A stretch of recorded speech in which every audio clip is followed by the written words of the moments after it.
A Jack se le abrió la boca y Wendy dio un respingo como si le hubieran abofeteado. Su rostro quedó sin una gota de sangre.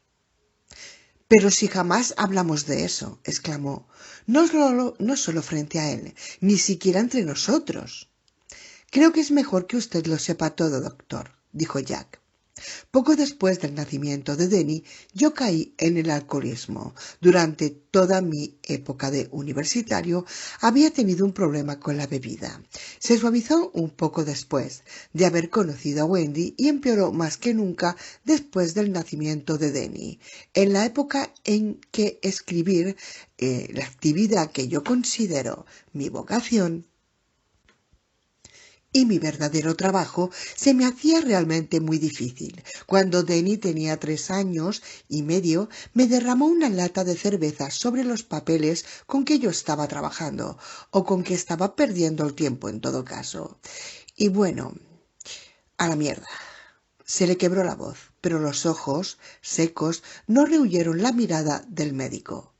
Qué tremenda bestialidad parece al decirlo. Cuando lo levanté para darle unos azotes, le rompí un brazo. 3 meses después dejé de beber y no he vuelto a hacerlo desde entonces. Ya veo, asintió Edmonds con tono neutral. Naturalmente yo vi que había habido una fractura. Soldó muy bien, se apartó de la mesa y cruzó las piernas. Si me permiten la franqueza, es evidente que desde entonces no ha sufrido ningún maltrato. Aparte de las picaduras, no se le encuentran más que los cardenales y rasguños que tiene cualquier chico. Claro que no, asintió acaloradamente Wendy. Jack no tuvo intención de... No, Wendy, la interrumpió él. Sí que tuve intención. Creo que muy dentro de mí yo tenía la intención de hacerle eso, o algo peor.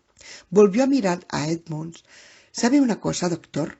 Esta es la primera vez que entre nosotros se pronuncia la palabra divorcio, y alcoholismo, y malos tratos a un niño, las 3 en 5 minutos. Es posible que eso esté en la raíz del problema, dijo Edmonds. Yo no soy psiquiatra, pero si ustedes quieren que Denny vea a un psiquiatra infantil, puedo recomendarles uno muy bueno que trabaja en el Centro Médico de Boulder. Sin embargo, estoy bastante seguro de mi diagnóstico. Denny es un chico inteligente, imaginativo y sensible. No creo que los problemas matrimoniales de ustedes lo hayan perturbado tanto como creen.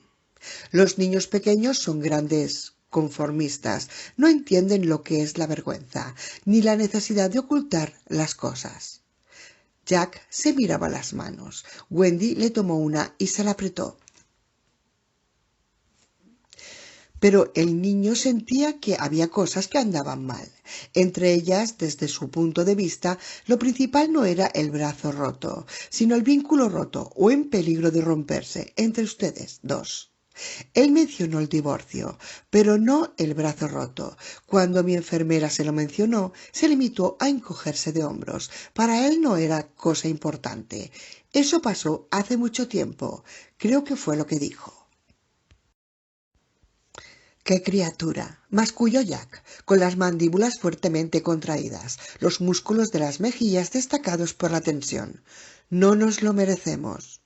De todas maneras lo tienen, resumió secamente Edmonds, y sea como fuere, él de cuando en cuando se retrae en su mundo de fantasía. En eso no hay nada excepcional, es lo que hacen muchos chicos. Yo recuerdo que a la edad de Denny también tenía un amigo invisible, un gallo parlante que se llamaba Chuk Chuk. Claro que yo era el único que lo veía. Como yo tenía 2 hermanos mayores que muchas veces no me hacían caso, Chuk Chuk me venía muy bien en esas situaciones. Y seguramente ustedes dos entienden por qué el amigo invisible de Denny se llama Tony y no Mike, o Hal o Dutch. Sí, contestó Wendy. ¿Se lo han señalado alguna vez? No, respondió Jack. ¿Deberíamos hacerlo? ¿Por qué preocuparse? Déjenlo que él se dé cuenta en su momento, usando su propia lógica. Fíjense ustedes que las fantasías de Denny son considerablemente más profundas que las que acompañan de ordinario al síndrome del amigo invisible, pero la necesidad que él sentía de Tony también era más intensa.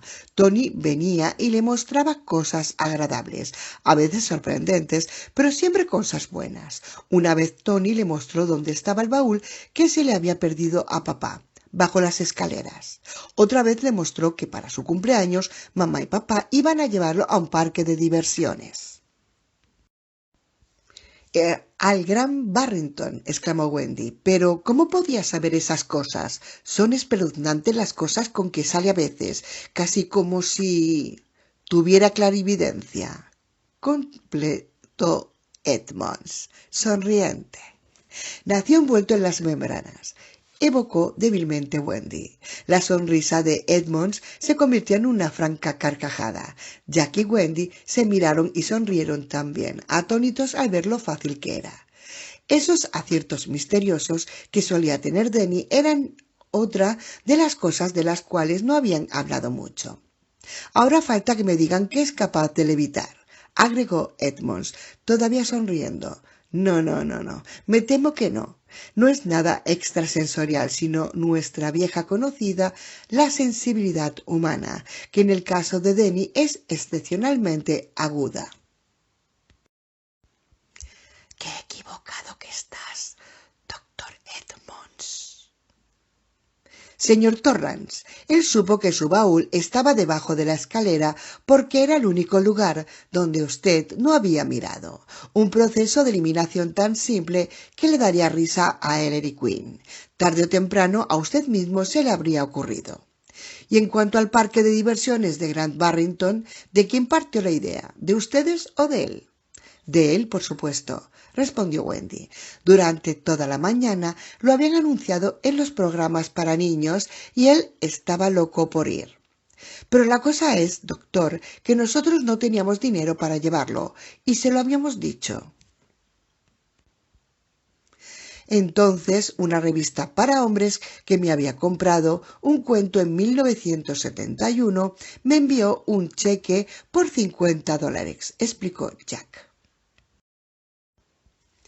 Querían reproducir el cuento en un anuario o algo así, entonces decidimos gastarlo en Denny.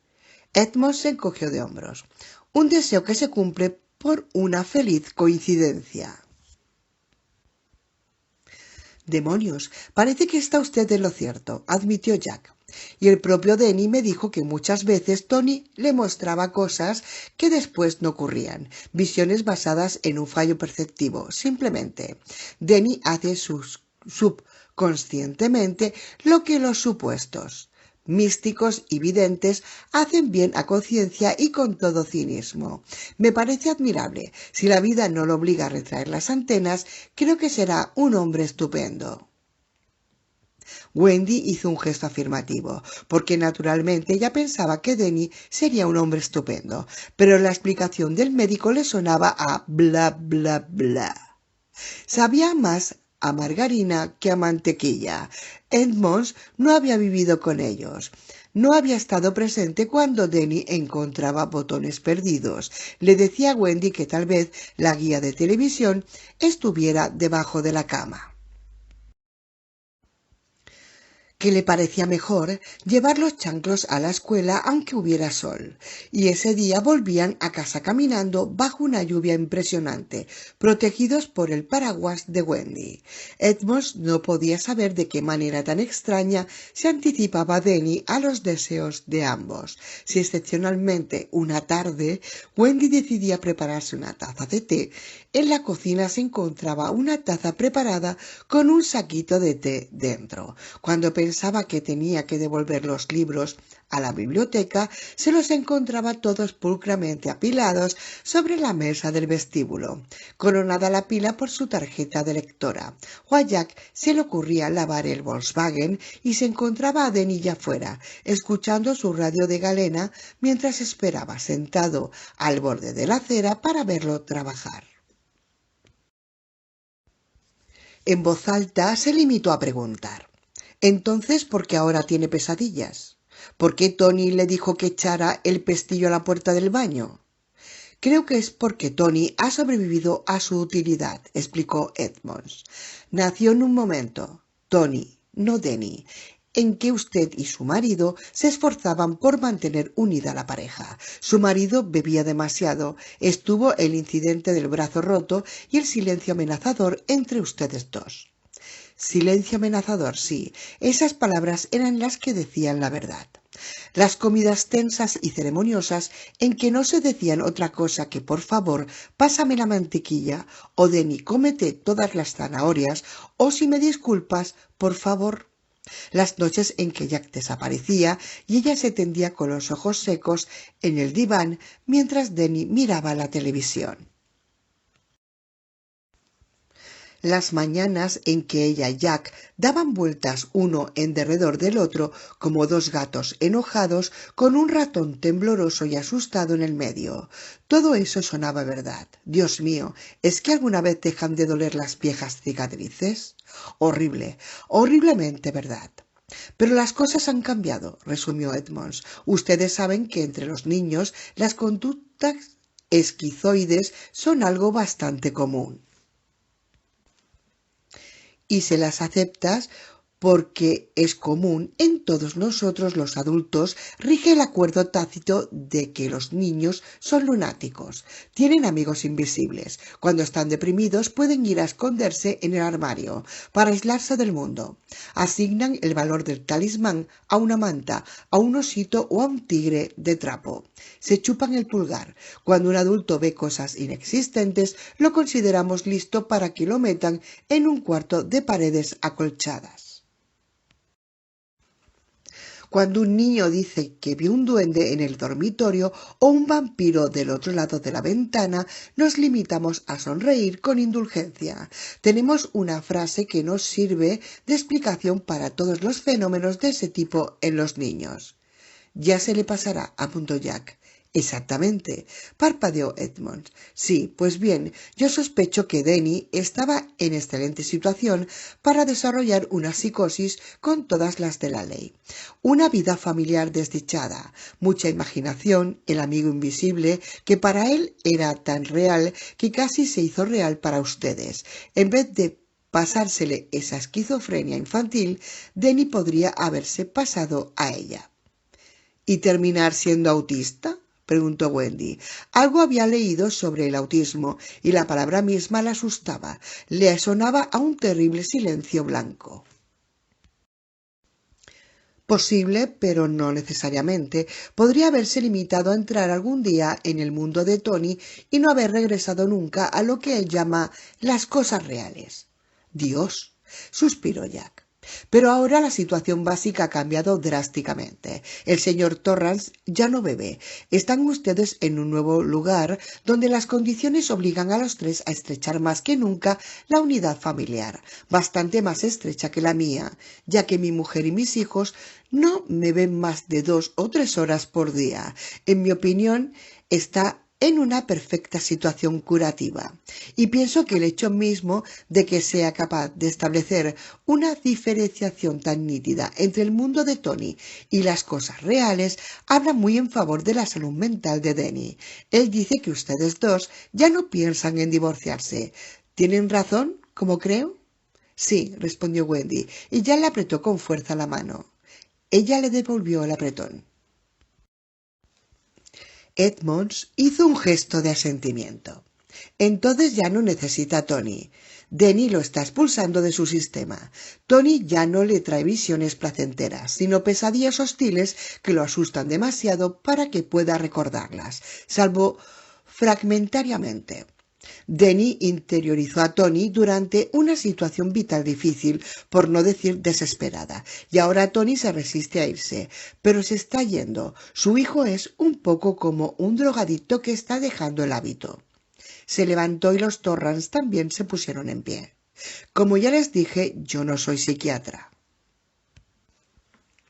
Si las pesadillas continúan todavía para la primavera, cuando termine usted su trabajo en el Overlook, señor Torrance, yo les insistiría en que lo llevaran a ver al especialista de Boulder. Así lo haré. Muy bien, vamos a decirle que se puede ir a casa, propuso Edmonds. Quiero darles las gracias, dijo penosamente Jack. Me siento mejor respecto a todo este asunto de lo que me había sentido en mucho tiempo. Yo también, agregó Wendy. Ya en la puerta, Edmonds se detuvo a mirarla. Señora Torrance, ¿tuvo o tiene usted una hermana de nombre Aileen? Wendy lo miró sorprendida. Sí, la tuve. La mataron cerca de casa, en Somersworth, en New Hampshire, cuando ella tenía 6 años y yo 10. Bajó corriendo a la calle, tras una pelota, y la atropelló un camión. ¿Danny lo sabe? No sé. Creo que no. Él dice que usted estuvo pensando en ella mientras estaba en la sala de espera. Es así, dijo Wendy lentamente. Por primera vez en... oh, no sé cuánto tiempo. ¿La palabra Red Room significa algo para alguno de ustedes? Wendy sacudió la cabeza, pero Jack contestó. Anoche, antes de dormirse, mencionó esa palabra, tambor rojo. No, Ron, rectificó Edmonds. En eso fue muy categórico. Rum, como en la bebida alcohólica. Ah, pues encaja, ¿no? Balbuceó Jack y sacó el pañuelo del bolsillo de atrás para pasárselo por los labios. El esplendor. ¿Es una frase que signifique algo para alguno de ustedes? Esa vez los dos negaron con la cabeza. Supongo que no importa. Edmonds abrió la puerta que daba a la sala de espera. ¿Hay alguien aquí que se llame Danny Torrance y que quiera irse a su casa? Hola, papá. Hola, mamá. El chico se levantó de junto a la mesa, baja donde había estado hojeando un libro mientras leía trabajosamente en voz alta las palabras que conocía. Corrió hacia Jack, que lo levantó en el aire mientras Wendy le desordenaba el pelo. Edmonds lo miró con aire de complicidad. Si tu mamá y tu papá no te gustan, puedes quedarte con el viejo doctor Bill. No, señor, dijo Denny con resolución, con un aspecto radiante de felicidad. Pasó un brazo alrededor del cuello de Jack, el otro en torno del de Wendy. Perfecto, aceptó Edmonds, sonriendo y miró a Wendy. Llámeme si tienen algún problema. Sí, pero no creo que lo haya, concluyó Edmonds sonriendo. 18. El álbum de recortes. Jack encontró el álbum de recortes el 1 de noviembre, mientras su mujer y su hijo daban un paseo a pie por el viejo camino lleno de baches que desde la parte de atrás de la cancha de Roque conducía a una serrería abandonada, a unos 3 kilómetros de allí. El tiempo seguía siendo espléndido y los tres habían adquirido un inverosímil bronceado otoñal. Jack había bajado al sótano a minorar la presión de la caldera y, siguiendo un impulso, había cogido la linterna del estante donde estaban los planos de la fontanería, decidido a echar un vistazo a los periódicos viejos. Buscaba, además, lugares adecuados para instalar las ratoneras, aunque eso no pensaba hacerlo hasta un mes más adelante, cuando estuviera seguro de que todas las ratas habían vuelto de sus vacaciones, le explicó a Wendy. Guiándose con la luz de la linterna, pasó junto al hueco del ascensor, que por insistencia de Wendy no había usado desde que llegaron, y bajo el pequeño arco de piedra. El olor del papel podrido le hizo arrugar la nariz. Tras él, la caldera emitió un resoplido grave, como un estruendo, que lo sobresaltó. Recorrió el lugar con la luz. Mientras silbaba entre dientes, había una maqueta de la cordillera de los Andes, docenas de cajas y cajones atestados de papeles, la mayor parte de ellos en blanco, deformados por el tiempo y la humedad. Otras cajas se habían abierto y desparramaban por el suelo de piedra amarillentos montones de papel. Había fardos de periódicos atados con cuerdas. Algunas cajas contenían algo que parecían libros de contabilidad y otros formularios sujetos con bandas de goma. Ya sacó uno y lo iluminó con la linterna. Rocky Mountain Express, INC, a Overlook Hotel, de Sidney Warehouse, 1210 16 Street, Denver, CO. Vía Canadian Pacific RR. Contenido: 400 cajas de papel higiénico Delsey. Firmado DEF. Fecha 24 de agosto 1954. Con una sonrisa, Jack volvió a dejar caer el papel dentro de la caja. Dirigió la luz hacia arriba e iluminó una bombilla colgada del techo, sepultada casi por las telarañas.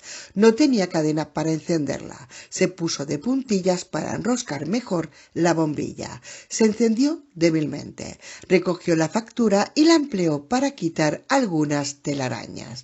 La luz no aumentó mucho.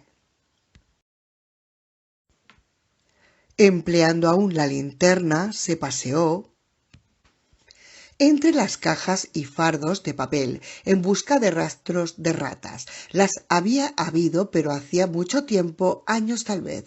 Encontró algunas cagarrutas pulverizadas por el tiempo y varios nidos hechos con trozos de papel, viejos y sin usar. Sacó un periódico de uno de los paquetes y echó un vistazo a los titulares. Johnson promete una transición ordenada.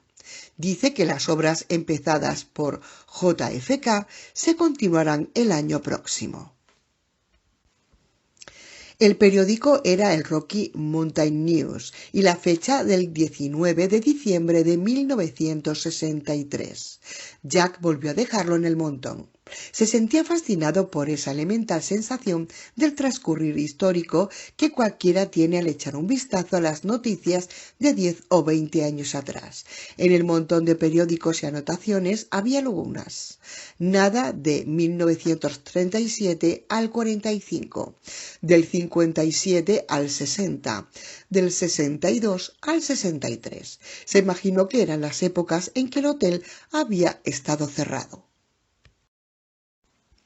Las explicaciones que le había dado Ullman sobre la azarosa historia del Overlook no le parecían del todo convincentes. Parecía que solo la situación espectacular del hotel garantizaría un éxito permanente. Los millonarios norteamericanos habían existido siempre, desde antes que se inventaran los jets, y a Jack le parecía que el Overlook debía de haber sido una de las bases que tocaran en sus migraciones.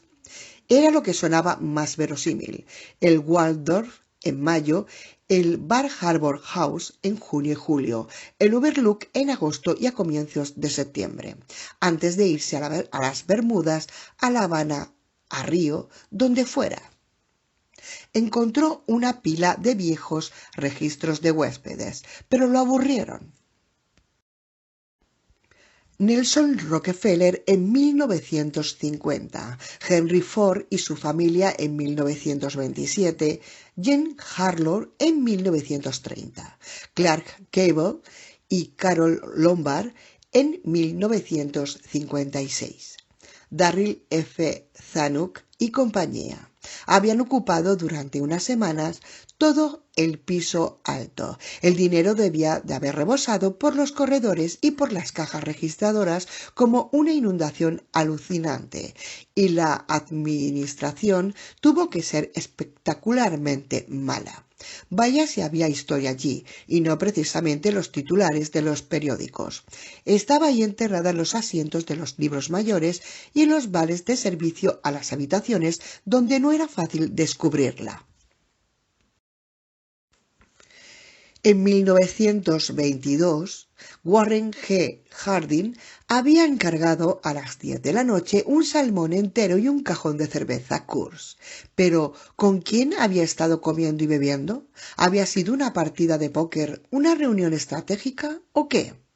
Jack miró el reloj y se sorprendió al ver que ya habían pasado 45 minutos desde que había bajado al sótano. Tenía las manos y los brazos mugrientos y tal vez hasta oliera mal. Decidió subir a darse una ducha antes de que volvieran Wendy y Denny. Andando lentamente pasó por entre las montañas de papeles. Se sentía mentalmente alerta y por su cabeza desfilaban posibilidades con euforizante rapidez. Hacía años que no se sentía así. De pronto tuvo la sensación de que el nuevo libro, que, medio en broma, se había prometido escribir, podía ser algo muy real. Hasta era posible que estuviera allí mismo, sepultado entre esos desordenados montones de papel. Podría ser una obra de ficción o de historia, o las dos, un libro largo, que desde allí estallara en un centenar de direcciones. De pie bajo la bombilla sucia de telarañas, sin darse cuenta sacó el pañuelo del bolsillo de atrás y se lo pasó por los labios, y entonces fue cuando vio el álbum de recortes. A su izquierda, como una torre de Pisa, se elevaba una pila de 5 cajas. La de más arriba estaba llena de libros comerciales y facturas, y sobre todo eso, en equilibrio desde sabría Dios cuántos años, había un grueso álbum de recortes con tapas de piel blanca, sujetas las páginas por 2 trozos de cordón dorado que alguien había atado con ostentosos lazos. Por curiosidad lo alcanzó. La tapa de encima tenía una gruesa capa de polvo.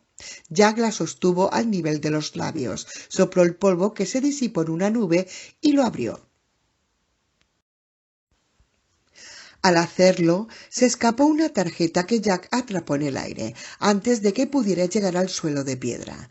Era suntuosa, color crema, dominada por un grabado en relieve del Overlook, con todas las ventanas iluminadas. El parque y el campo de juegos estaban adornados con linternas japonesas encendidas. Daba casi la impresión de que se pudiera entrar en él, en un Overlook Hotel que había existido hacía 30 años.